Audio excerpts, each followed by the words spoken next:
If this episode makes you think, please let us know in the comments and support us by subscribing and leaving a review. Thank you. Today we are exploring a really impactful piece from Natasha Singer in the New York Times, published just recently on May 27th, 2026. The headline really grabs you. Teachers Union urges schools to curb AI chatbots and screen time. It details a strong stance taken by the American Federation of Teachers, led by their president, Randy Weingarten, at the National Press Club in Washington. Now, the core message from the AFT is pretty clear.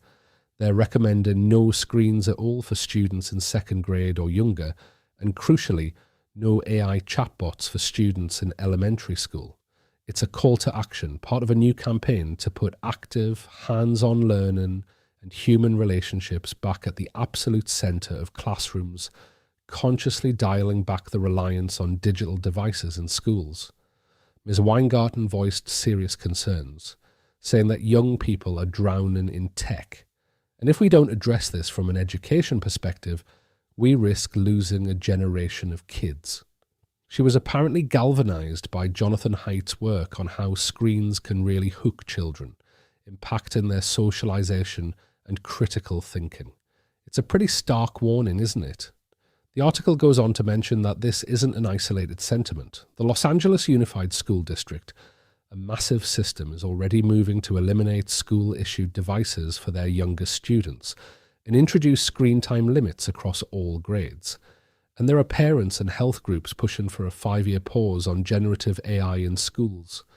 Ms. Weingarten's plan is called a devices down, eyes up, hands-on strategy, and she argues that in this AI era, skills like problem solving, critical thinking, and applying ethics are more important than ever. But she notes, students can easily turn to an AI chatbot for an effortless answer, instead of grappling with a challenge. Now, as I read this, my mind immediately jumps to a few places. First, let's acknowledge the genuine, deeply held concerns here. The focus on hands-on learning, human relationships, and the fear of an effortless answer is something every educator, every school leader should absolutely resonate with. Well, these are the very things we strive to protect and amplify in education. Machines can compute, but they cannot wonder, they cannot care. They cannot truly build the kind of rich, complex relationships that define a healthy learning environment. These are the human domains we must preserve and protect. And I think Ms. Weingarten is absolutely right to highlight their irreplaceable value. But here's where we need to hold the complexity, right? My philosophy has always been about evolution, not revolution, and about enhancement, not replacement. When we hear calls to curb or even ban AI, especially for younger students, it's vital to ask why those concerns are surfacing and what educational purpose we're trying to serve. Let's pick up on that idea of the effortless answer. This is a huge valid concern. If AI allows students to simply bypass the thinking, the productive struggle that leads to real learning, then we have a problem. But is the problem with AI itself, or with how we design our learning experiences and assessments? For me, the real value is not in what the machine produces, but in how the student responds. If a task can be completed by simply asking an AI chatbot, then we haven't designed learning that truly demands depth, care, and imagination. This is where the idea of cognitive stretch comes in. We need to design tasks that require students to apply their unique context, perspective, and judgment, something an AI cannot do. We need to move beyond just assessing a final product and look at the process, perhaps even incorporating AI interaction logs and definitely requiring performance, like a live demonstration of understanding. Think about a Year 8 geography lesson. If the task is just to list the capitals of European countries, yes, AI makes that effortless. But if the task is to analyse the geopolitical implications of shifting borders using data from various sources, and then debate potential future scenarios, well, that's where the student's critical thinking, judgment, and ability to think with AI, not just use it, becomes paramount. That's teaching students not to outsmart machines, but to outthink them.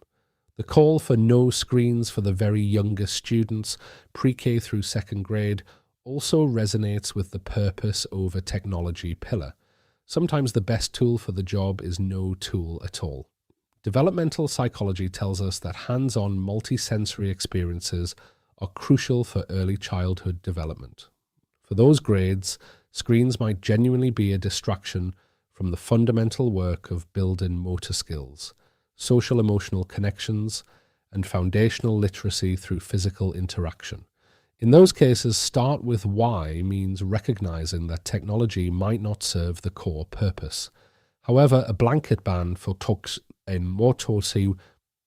all elementary school students on AI chatbots also means potentially losing out on AI's ability to act as an equalizer. What about students with individualized education programs who could benefit from a personalized AI tutor that adapts to their pace? What about multilingual learners who could use an AI tool to translate complex texts or practice conversational English in a low-stakes environment? These are the students in the middle 80%. Often not the high flyers, not the intervention cases, but the vast majority who can really benefit from differentiated support that teachers, even the most dedicated ones, simply don't have the time to provide for every single student. AI is helping us hold the complexity, so we have capacity for creativity. Taking away that potential support could inadvertently widen gaps rather than bridge them. Accessibility, after all, isn't an afterthought, but a foundation. It's fascinating that the AFT, while urging these curbs, also has a National Academy for AI Instruction for Teachers, backed by $23 million from Microsoft, OpenAI, and Anthropic. This isn't a simple rejection. It's a complex, multifaceted approach. Ms. Weingarten states they are negotiating safety and privacy standards and are willing to walk away from the funding if those standards aren't met. This is a critical point. My core ethical non-negotiables are data privacy, bias awareness, transparency, and human accountability for AI-assisted decisions. If we're going to use these tools, we absolutely need robust standards. The fact that the union is actively working on these is a sign of engagement, not just resistance. It speaks to the idea that teachers, often labelled as resistant to change, actually become the best drivers of innovation when they're given the time, space, and a voice in shaping the future. This tension between embracing the potential and mitigating the risks is exactly what school leaders need to navigate. It's about auditing tools through hands-on pilots, not just marketing claims, and anchoring AI to existing friction points in teacher workflows, not novelty. It's about customizing for your institutional context and empowering teachers as change agents. So when I read this article, I don't hear a simple no to AI. I hear a powerful, deeply human call for intentionality. It's a reminder to keep the human in the loop, to outsource the doing, not the thinking, and to always start with why. It's an invitation to design learning that cannot be faked because it demands depth, care, and imagination, rather than simply shutting down tools that, if used wisely, could profoundly enhance the learning journey for countless students and give teachers back invaluable time and energy. That's all for today. Thanks for listening.